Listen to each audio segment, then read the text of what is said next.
So there are some safety concerns that we want to chat about as well. So you do have to use caution with it. So if you have epilepsy or asthma, it's not something you want to maybe be going to as your first choice.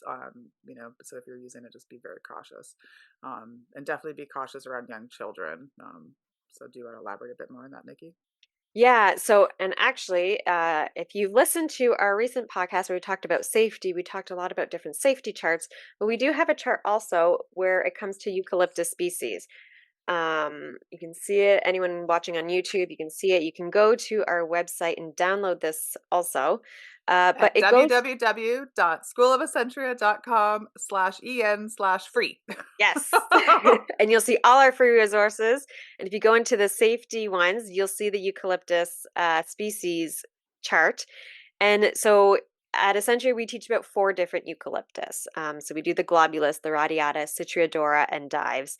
And we have a nice little chart that shows, what it's more ideal for, what it's helpful for, and some things we just don't know. So we go through respiratory infections, fungal skin infection, muscle and joint pain, insect repellent. But then we go into diffusing and topical use with children because it is a very controversial oil when it comes to using it with children.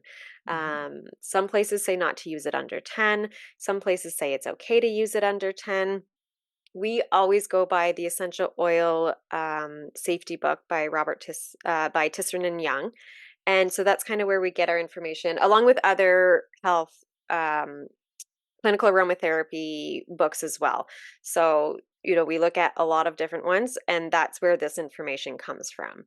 So you can diffuse over 6 months eucalyptus, but again, when diffusing, just a few minutes at a time if you're around children. And this is normal, healthy children.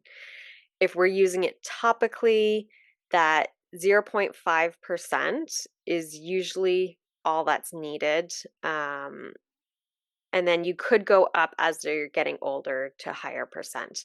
But Mhm. again, download the chart and you'll be able to see the full thing and really be able to see which eucalyptus will be best for what. Because, like you said, Rachel, there is some safety concerns, and it might not be the first one you want to reach for if you have a child who is asthmatic because it could be overstimulating to the lungs.